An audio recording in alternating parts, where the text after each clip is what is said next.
السلام عليكم ورحمة الله تعالى وبركاته. مرحبا بكم في فيديو جديدة على قناتي قناة شاف جنان. اذا اليوم غادي ندير معكم واحد التحليه ديال الحامض منعشه بزاف، كتجي لذيذه وكريميه، والاهم انها بمكونات في المتناول. انا دائما كنحاول انني ندير معكم وصفات في المتناول ديال الجميع، لان دابا مع هاد الظروف اللي حنا فيها ماشي اي واحد غادي يقدر يخرج اي حاجه جاتو في بالو غيخرج يجيبها دغيا بالزربه ويرجع. فلذلك انا كندير معكم حوايج ساهلين واللي تقدروا ديروهم. اذا بالنسبه لهاد التحليه هذه انا غنحتاج في الطبقه الاولى الكريميه، غنحتاج نص لتر ديال الحليب، عندي 2 معالق كبار ديال النشا اي مايزينا، عندي 3 المعالق كبار ديال السكر سنيده. اللي بغى يدير كثر يدير كثر، اللي بغى ينقص. دائما السكر على حسب الذوق ديالكم. عندي 3 المعالق كبار عامرين حليب بودره، وعندي 3 ديال القطع ديال الجبن المثلث. هنا عندي 5 المعالق كبار عامرين ديال العصير الحامض، وهنا هذا لاغوم ديال الحامض يعني نكهه الحامض. انا بغيت نديرها صراحه غير على قبل اللون، اما الا ما متوفرش ماشي ضروري، يمكن لكم تنسموا الا بغيتوا تزيدوا تعطيو طيبه اكثر ديال الحامض، حكوا القشور ديال الحامض. غير بالحق ديك الطبقه اللي كتكون الفوق ديك الصفراء فقط، ما تقيسوش داك البيض باش ما يجيكمش مر. بالنسبه للطبقه الثانيه البنات، عندي هنايا كاس ديال العنبه ديال العصير ديال الحامض مصفي من داك التكتلات ديالو، من داك لابيلب ديال الحامض. عندي هنايا نص كاس ديال الماء، عندي 5 المعالق كبار ديال سنيده، عندي 2 معالق ما عامرين ديال النشا وفلون فاني. اذا اول حاجه غادي نديرو هي هاد الحليب ديالنا، غادي نضيفوا عليه هاد الجبن ديالنا، غنديروه هنايا. ضروري ما خصو يتطحن، لانه الا ما تطحنش غادي يبقى لكم غيبقاو تكتلات ديال الفرماج. اذا هانتوما صافي. دابا انا طحنت هاد الحليب ديالي. اول حاجه غادي نبداو بها وهي النواشف، كما دائما كنقول لكم نديروا داك الحليب المجفف، نضيفوا عليه النشا ديالنا كما قلت لكم 2 معالق ديال النشا كبارين، ما تفوتوهمش حيت لفتوهم عاوتاني غتجيكم التحليه ديالكم غتجيكم شي شويه ثقيله. صافي. وغادي نضيف السكر ديالي، نخلطوا هاد النواشف هذه كلها مع بعضها، ونضيف عليهم داك 5 المعالق ديال الحامض،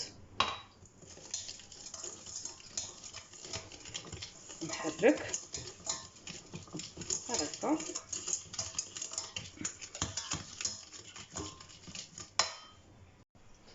وغادي نضيف دابا هذاك المركز ديال الحامض ديالي، هانتوما شوفوا شحال، غير راس معلقه بركه كافيه، ما تكثروش بزاف، حيت هاد لي زاغوم هادو ملي كتفوتوا القياس فيهم كيعطيونا عاوتاني مذاق خايب.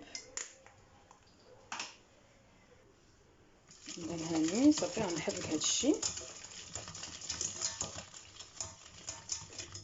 صافي. وغنبقى نضيف الحليب تدريجيا.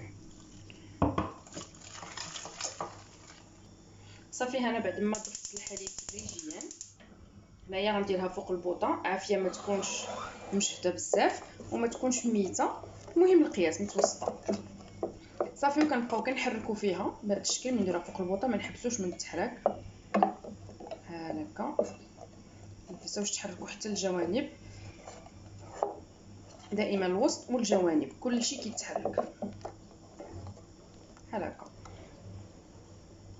التحليه الصراحه كتجي غزاله، كتجي لذيذه بزاف ومنعشه كما قلت لكم ديال الحامض. وانا ما بالاكستريم بغيتش ندير فيها الكريمه السائله باش نخرجوا شويه من داكشي ديال لا كريم فريش وهذا، لان ماشي كلشي عنده الكريمه السائله في الدار. دونك داكشي باش درت لكم بحال هكا غير بهاد المكونات هادو. صافي. كنستمروا بالتحريك حتى كيبدا يعقد لينا الخليط. ملي غادي يبدا يعقد لي غنوريكم عاوتاني باش تعرفوا شحال لا كونسيستانس ديالها كيفاش خصها تكون. بالنسبه للبنات الجبن مثلثات اللي زعما اللي ما عندوش في الدار وعنده الجبن الاخر مربعات يمكن له يديروا، ماشي مشكل. نتوما ديروا الجبن اللي بغيتو، اي نوعيه نتوما كتفضلوها عندكم ديروها. يمكن لكم ديروا حتى الجبن الكريمي الفرماج فري، يمكن لكم ديروه، ديروا 1 معالق كبار حتى هما راه مزيانين كيجيو زوينين. صافي. اذا هي انا الكريمه ديالي بدات صافي عقدت ليا. صافي اون فوا كيبداو يخرجوا لنا داك هاد لي بول الكبار هادو صافي عرفوا بانها راه واجده وبارك الله تحيدهم فوق النار. صافي اذا انا خديت الكؤوس ديالي فاش غادي ندير هانتوما. تعمروش بزاف، خليو البلاصه الاخرى فين غادي تجي داك الكريمه الاخرى ديالنا اللي قلنا ديك الطبقه الثانيه.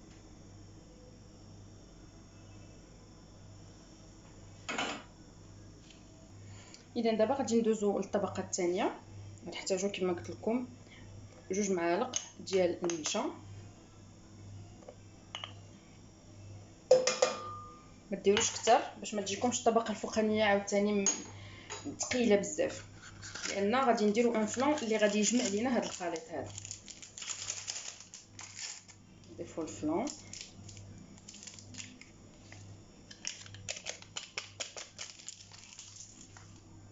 ونضيفو السكر، 5 المعالق السكر، اللي بغى يدير كتر يدير.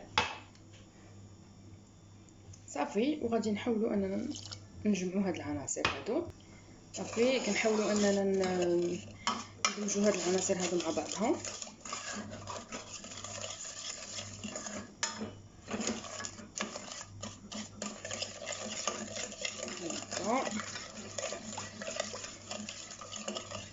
تذوب لي داك النشا.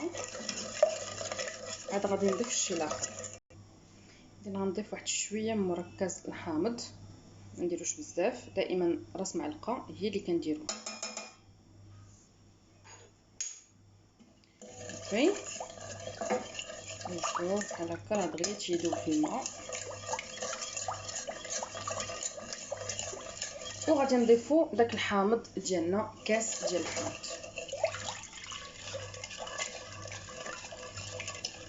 صافي وغنشعلوا عليها العافيه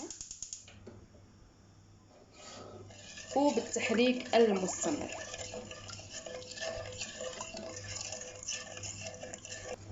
صافي ها هي الطبقه الثانيه وجدات. هانتوما كتكون بهذا القوام هذا، بارك عليها. ما تزيدوش ديروها اكثر، ما تجيش قاصحه اكثر من هكا. ودابا غندوزو باش نديروها فوق الكريمه ديالنا. هانتوما البنات شوفوا باش ما تطلع لكمش هاد الطبقه اللي درنا في الاول، هاد لا كريم، ديروا معلقه بحال هكا وخويو عليها، لان هذه راها سخونه، وإلا جيتو ودرتوها ديريكتومون على الاخرى غادي تطلع بديك السخونيه. اذا هانتوما كنستمروا بنفس الطريقه حتى كنعمروا لي فيغين ديالنا كاملين. نتوما شفتوا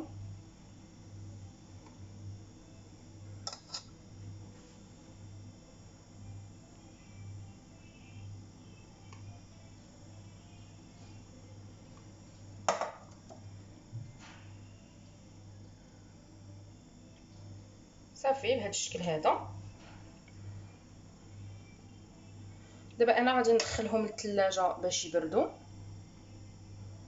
ومن بعد ملي غنبغي نقدمهم غنوريكم عاوتاني الطريقه ديال التزيين انا كيفاش زينت. طريقه التزيين دائما كتبقى اختياريه، كل واحد يزين باللي متوفر عنده، وما تكلفوش على راسكم. غير المهم الحاجه تكون مقاده شي شويه باش كتعجب الواحد، لان العين كتاكل قبل من البطن كما كنقولوا.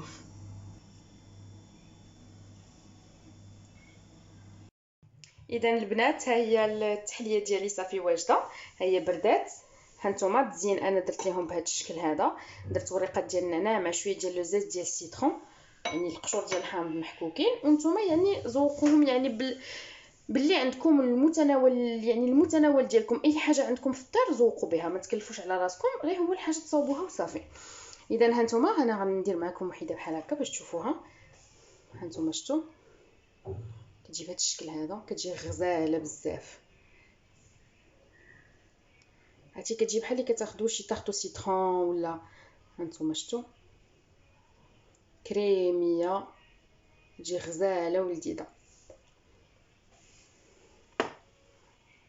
اذا البنات كنتمنى ان الفيديو ديال اليوم يكون نال الاعجاب ديالكم. ما تنساوش تدعمونا بالتعاليق وباللايكات ديالكم. واللي اول مره كيشوف القناه، يعني اول مره غيشوف لا فيديو ديالي، يدير الاشتراك، يعني يشترك معايا في القناه ويفعل الجرس باش يوصلوا كل ما هو جديد. وكنتمنى انني نتلاقاكم ان شاء الله في صحه جيده في الفيديو المقبل ان شاء الله الرحمن الرحيم. السلام عليكم.